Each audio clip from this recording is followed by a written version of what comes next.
Ladies and gentlemen, get ready for an epic trip through parallel worlds, inhabited by the most terrible creatures ever known to mankind. Tighten your straps and let's go!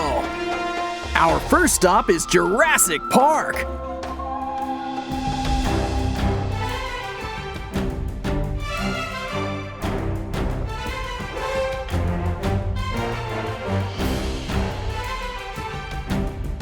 Tyrannosaurus is one of the most charismatic representatives of that era.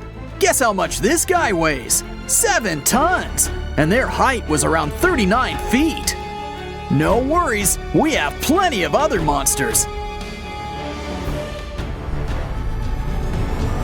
Long time ago, bright object suddenly appears almost as large as the sun in the sky and growing every moment, heading for the coast near the Yucatan Peninsula. Let us stop time.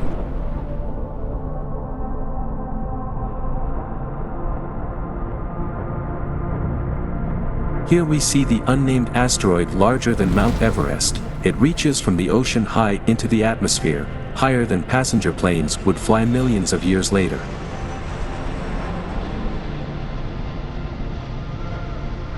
As the asteroid hits the shallow ocean and the bedrock below, the energy of billions of nuclear weapons is released all at once as the asteroid vaporizes.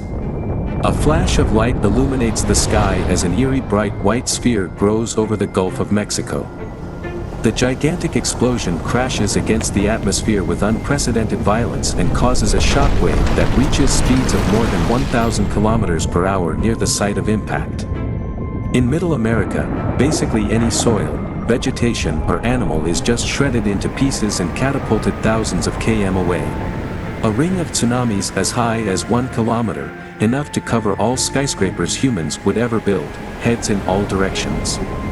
15 hours later, some of the waves that get refracted around South America will still tower as much as 100 meters into the sky.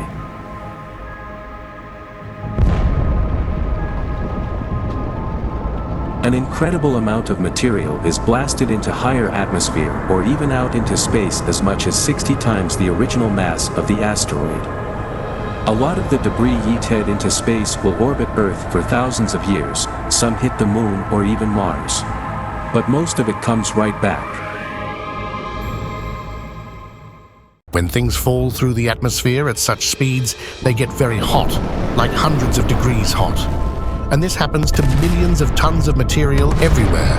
This rapidly heats up the atmosphere to insane temperatures.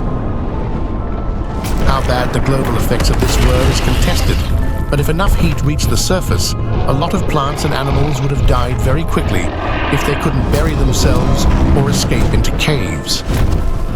The heat, together with raining debris, also may have ignited material on forest floors and sparked wildfires as the Earth rotated under the searing hot plume. In a few hours, massive wildfires were probably burning around the globe. Some of them may have lasted for months and turned Earth into a horrifying, hot, hellish version of itself. As the day of the impact draws to an end, many of the dinosaurs are already dead, but the worst is still to come. The gigantic plume of vaporized material reaches the upper atmosphere and spreads around the whole globe. Together with the soot from the burning planet and the aerosols generated at impact, the planet sinks into a deep darkness, with only the remaining raging fires illuminating the scenery. Whatever plants survived the first storms will now be starved for sunlight, as global photosynthesis is temporarily shut down. Within days, temperatures crash as much as 25 degrees Celsius.